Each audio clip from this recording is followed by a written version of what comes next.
retrouve aujourd'hui pour une vidéo qui est un tag. C'est un tag qui a été créé par la bookstagrammeuse Une Passion des mots. Je vous mets son pseudo ici et je vous mets aussi le lien de son compte Instagram et du tag qu'elle a créé en barre d'infos. N'hésitez pas à aller checker et vous abonner à son compte. Et je me suis dit, et si je le reprenais en vidéo? C'est un tag sur la diversité dans les livres. C'est-à-dire que les thèmes abordés sont divers et qu'on n'est pas sur juste un livre assez cliché sur une adolescente qui se cherche, nanana. Bref, vous avez compris le principe, donc il y a plusieurs catégories et je vais vous présenter un livre par catégorie. J'espère que ce petit tag vous plaira et n'hésitez pas évidemment à le reprendre en mentionnant Une Passion des mots. La première catégorie, c'est le racisme, un livre donnant la voix à une personne racisée. J'ai évidemment pour cette catégorie choisi The Hate You Give de Angie Thomas, publié aux éditions Nathan. C'est l'histoire de Star qui a 16 ans, elle est noire et elle vit dans un quartier très difficile rythmé par les guerres entre les gangs, la drogue et les descentes de police. Sauf que Star, elle est dans un lycée de blancs, dans une banlieue très chic et elle vit vraiment ce côté un peu énorme écart entre sa vie de tous les jours et sa vie au lycée. Tout va changer lorsque son ami Khalil est tué par un policier devant ses yeux alors qu'il n'avait rien fait, et là c'est vraiment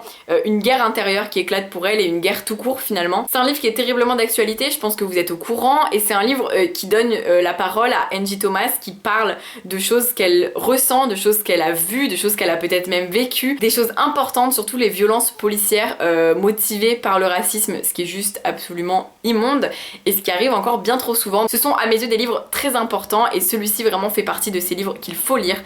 sur le racisme et qui fait ouvrir les yeux aussi sur ça. C'est pas possible que ça continue comme ça. Deuxième catégorie, sur les femmes, un livre féministe. Là, j'ai choisi Nous les filles de nulle part de Amiri, publié aux éditions Alban Michel, qui pour moi est le livre le plus féministe de toute ma bibliothèque. C'est un livre sur une jeune fille qui va emménager dans une ville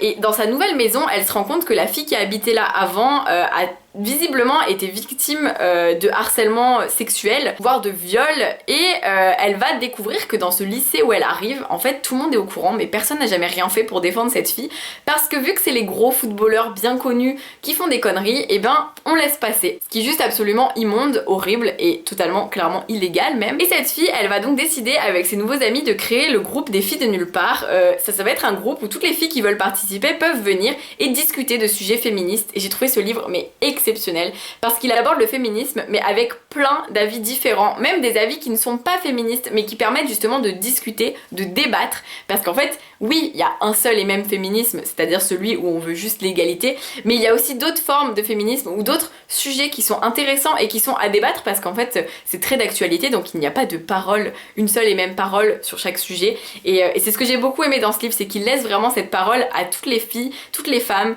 qui s'interrogent, qui parfois voilà s'interrogent sur des choses et qui elles vont voir le féminisme un peu différemment des autres, mais ça ne les empêche pas de vouloir juste qu'on laisse les femmes tranquilles. Troisième catégorie, un livre sur l'écologie qui te pousse à protéger ta planète. J'ai tout de suite pensé à Et le désert disparaîtra de Marie Pavlenko, publié aux éditions Flammarion Jeunesse, qui est un livre sur notre monde dans quelques années, on va dire. C'est le monde de Sama, un monde où il n'y a plus d'arbres, plus de nature, et vraiment où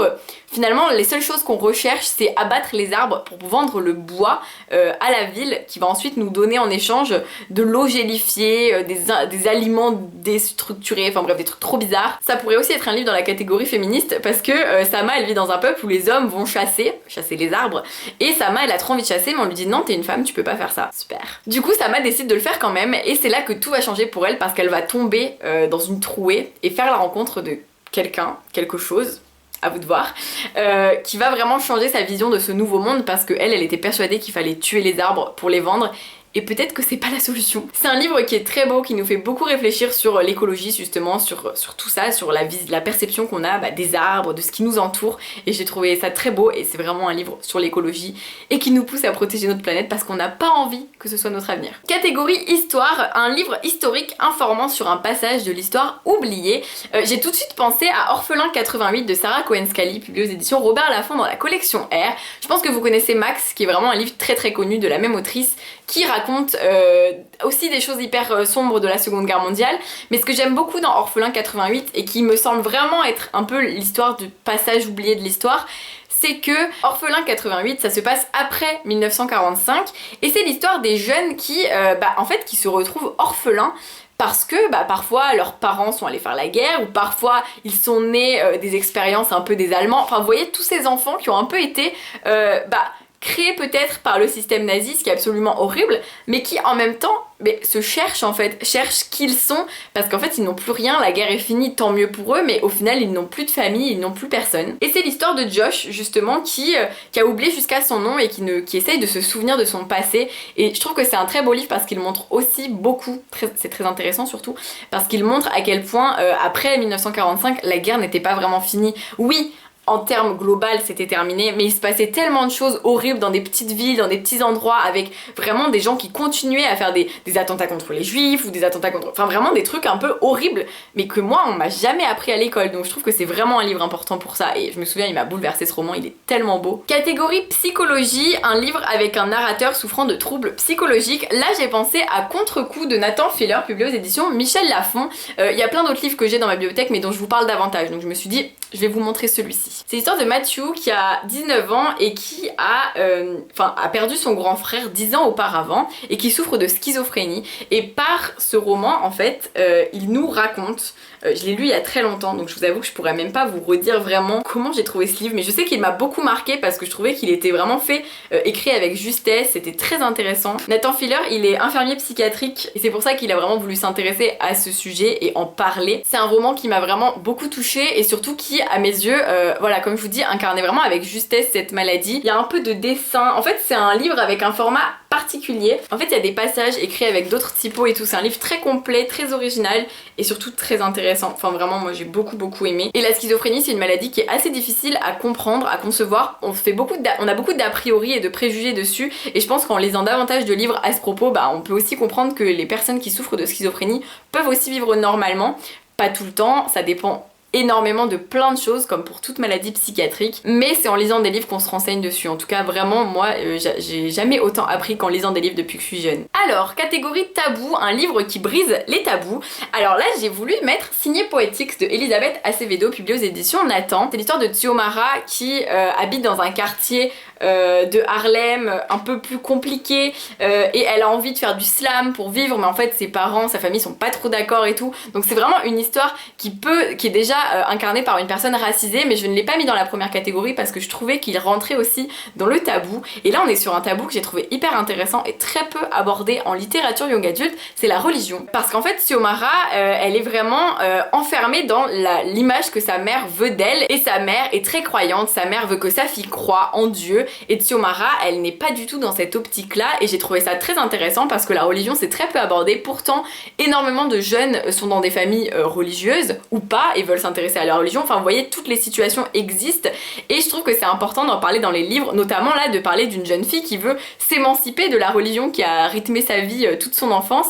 et j'avais beaucoup aimé cet aspect là du livre qui n'est évidemment pas le seul aspect du roman, hein, mais je trouvais ça intéressant de mettre celui-ci dans cette catégorie parce que la religion est quand même très peu abordée, je trouve, dans les livres ados jeunes adultes. Catégorie LGBTQ+, un livre dont le narrateur fait partie de la communauté LGBTQ+. J'ai choisi Dysfonctionnel de Axel Sand, publié aux éditions Sarbacane dans la collection Exprime. C'est l'histoire de Fidèle, qui se surnomme Fifi, qui vit dans une famille très dysfonctionnelle. Vraiment, c'est la base de l'histoire, on va dire. Mais vu que Fifi, elle est assez précoce, ça va la mener dans un lycée assez riche, avec, en fait, justement, un lycée des beaux quartiers, où les élèves la regardent vraiment de haut. Mais c'est là qu'elle va aussi rencontrer le grand amour. Ce que j'aime beaucoup dans ce livre, c'est que quand on lit le résumé, on n'imagine pas un seul instant que le sujet de la communauté LGBTQ+, va être abordé, dans le sens où l'autrice, Axel Sand, avait vraiment ce désir d'insérer peut-être une histoire d'amour LGBTQ+,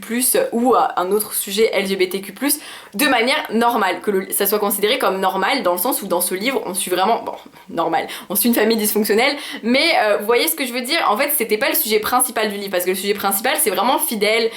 son arrivée dans ce lycée, l'amour qu'elle va rencontrer, sa famille qui est spéciale. C'est un livre LGBTQ+, mais qui ne se revendique pas comme tel dès le début, parce que c'est vraiment normal dans cette histoire en fait. On considère l'histoire d'amour LGBTQ+ comme normale. Et c'est ce que j'ai beaucoup aimé parce qu'en le lisant j'avais vraiment ce sentiment que bah voilà, on ne me disait pas c'est un livre sur l'homophobie, parce qu'il y a beaucoup de gens qui disent ouais on en a marre des livres LGBTQ+ sur l'homophobie. On a juste parfois envie d'un livre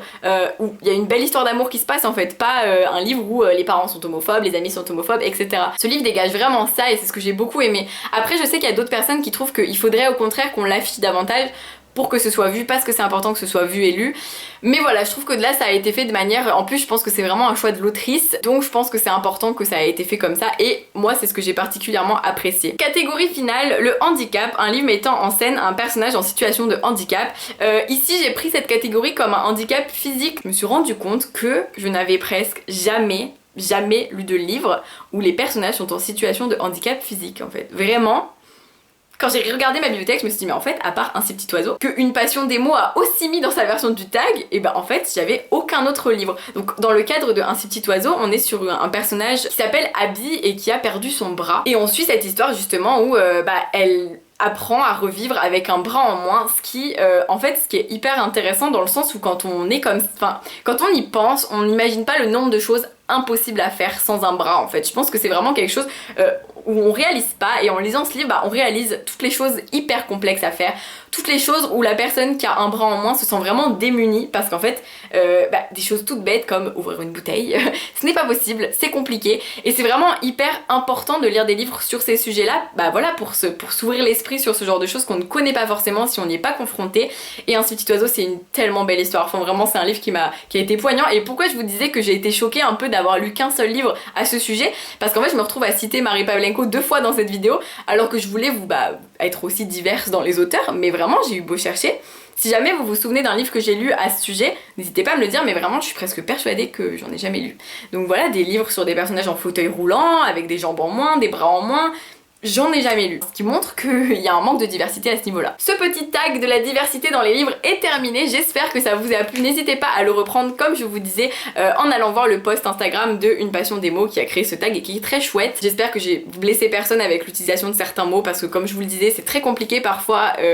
quand on n'est pas au courant, donc n'hésitez pas à m'apprendre si j'ai fait des erreurs, c'est vraiment important de me corriger quand je m'exprime avec les mauvais mots. N'hésitez pas surtout aussi à me conseiller des livres qui rentrent dans ces catégories, je pense que là-dessus vous êtes les meilleurs prescripteurs pour moi, parce que je suis sûre que vous connaissez plein de livres qui rentrent dans ces catégories que je n'ai pas encore lus, et c'est très intéressant pour moi de diversifier mes lectures. Je vous fais plein de bisous et je vous souhaite de très belles lectures d'ici ma prochaine vidéo.